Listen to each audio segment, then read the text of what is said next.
গাঁয়েতে এক বুড়ি ছিল, তার মতন এত গরিব কেউ কখনো দেখেনি।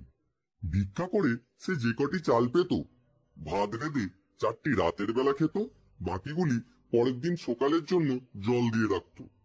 সব দিন পান্তা খেত বলে তার নাম ছিল পান্তাবন। একবার সেই গায়ে এক চোর এসে উপস্থিত।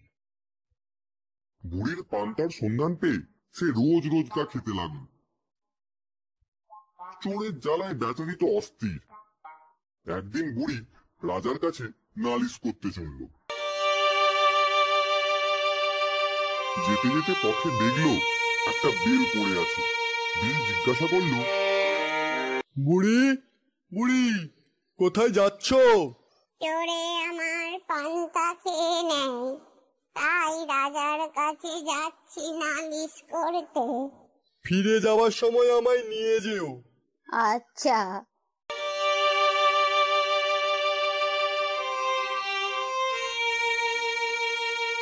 কিছু দূর গিয়ে বুড়ি দেখল একটা শিঙি মাছ। মাছ বলল, বুড়ি ও বুড়ি কোথায় যাচ্ছ? চোরে আমার পান্তা খেয়েছে, রাজার কাছে যাচ্ছি তাই নালিশ করতে। ফিরে যাওয়ার সময় আমায় নিয়ে যেও। আচ্ছা, থাকো তুমি।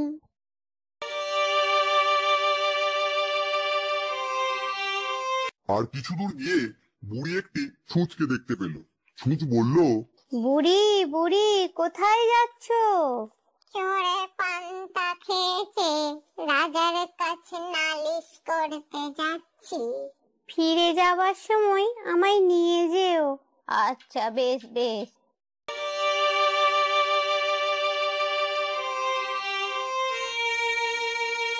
আরো কিছু দূর গিয়ে বুড়ি দেখলো একখানা ছুরি পড়ে আছে।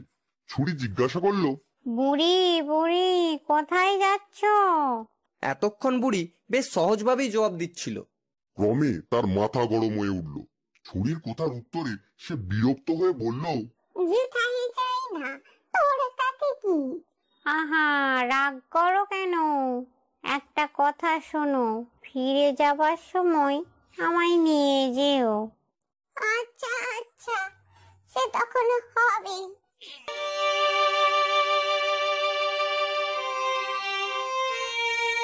শেষে রাজবাড়ির কাছাকাছি গিয়ে বুড়ি দেখলো পুকুর ধারে একটা কুমির পড়ে আছে। কুমির বলল, বুড়ি বুড়ি কোথায় যাচ্ছ? বুড়ির মেজাজ তখন আরো গরম। বলল, তোর কি? যেথা খুশি যাচ্ছি, জমের বাড়ি যাচ্ছি, তুই যাবি?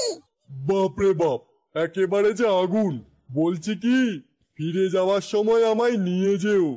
বেশ, দেখা যাবে।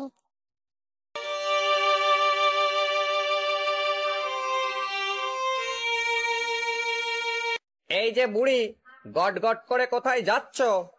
রাজা মশাইয়ের অনুমতি ছাড়া কেউ ঢুকতে পারে না। আমি যাচ্ছি রাজা মশাইয়ের কাছে নালিশ করতে। ওরে বাবা, আরে আরে রাজা মশাই নেই তো নালিশটা করবে কার কাছে? রাজা মশাই গেছেন শিকারে, তোমার নালিশ শুনবেটাকে?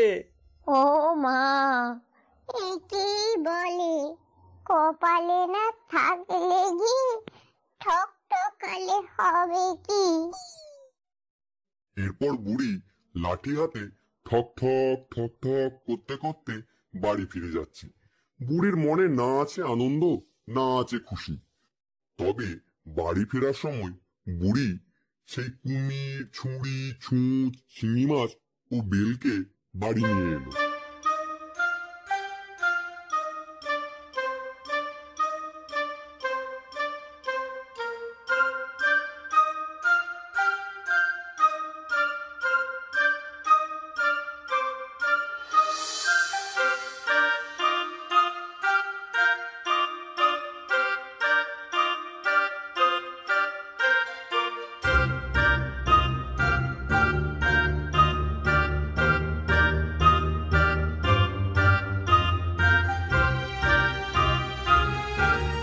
কুমির বলল, এ বুড়ি, আমায় ঘাটে বেঁধে রাখ।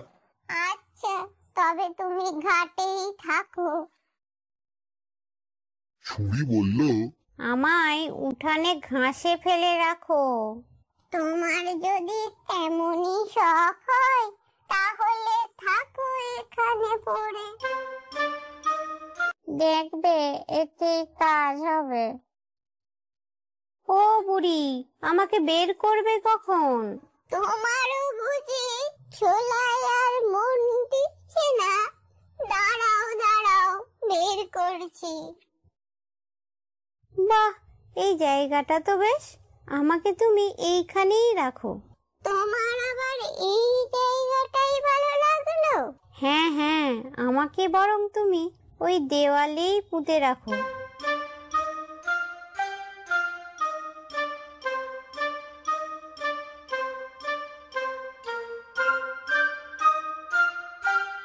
এবার আমাকেও ঝোলা থেকে বের করে দাও। তোমায় কোথায় রাখি বলো তো? আমাকে তুমি উনুনের ভেতর রাখো।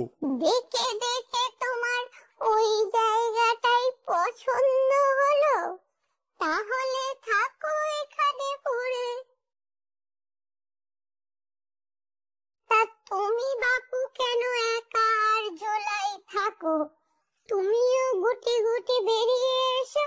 আমাকে বরং তুমি তোমার ওই পান্তা ভাতের ভেতরেই রাখো। বেশ বেশ, তবে তুমি ওই হাড়ের মধ্যেই থাকো। যার যেমন ইচ্ছা তাকে সেভাবে রেখেই বুড়ি রাতে ঘুমিয়েছে। এমন সময় চোর এসে উপস্থিত।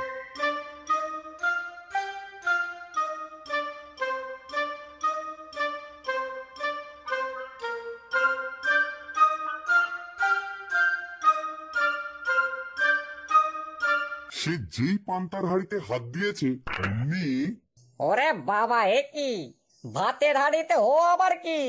বাবা, কাটা ফুটিয়ে হাত একেবারে ফুটো করে দিল তো। ওরে বাবা, মরে গেলুম রে। ওরে বাবা, হাতটা টন টন করছে, টন টন করছে। যাই যাই, একটু আগুনে হাতটা তাতিয়ে নি। এসো না এসো, এমন তাতান তাতাবো যে আর কিছু হাতাতে পারবে না। হ্যাঁ,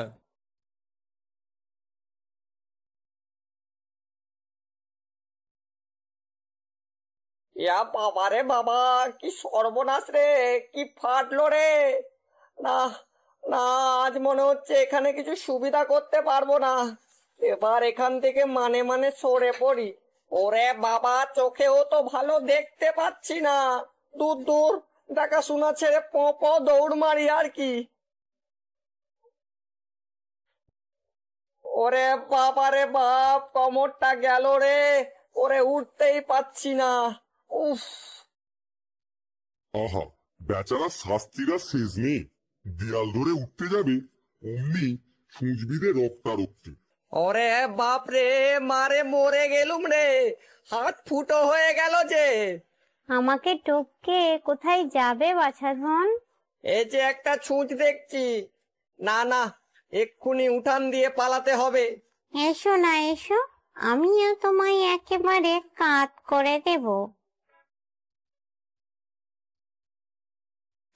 ওরে বাবা, মাগো, গেলুম গো।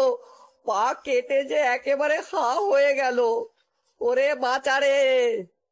না, এখানে থাকলে আর চলবে না। খাটে হাত পাটা ধুয়ে আজ মানে মানে ঘরে যাই। তবে চোরের আর বাড়ি যাওয়া হলো না। বেচারি ঘাটে নেমে হাত পা ধোবে অমনি একেবারে কুমিরের মুখে। কুমির চিৎকার করে উঠল, ও বুড়ি, তোর চোর ধরেছি। ও বুড়ি, তোর চোর ধরেছি। কুমিরের চিৎকার সে কি ভয়ানক! বাঘের ডাক লাগে কোথায়! বুড়ি তো ধরফর করে উঠে বসলো। তারপর লোকজন ডেকে চোরকে বেঁধে রাজার কাছে হাজির করলো। রাজা তাকে এমন শাস্তি দিলেন যে সে আর কি বলবো।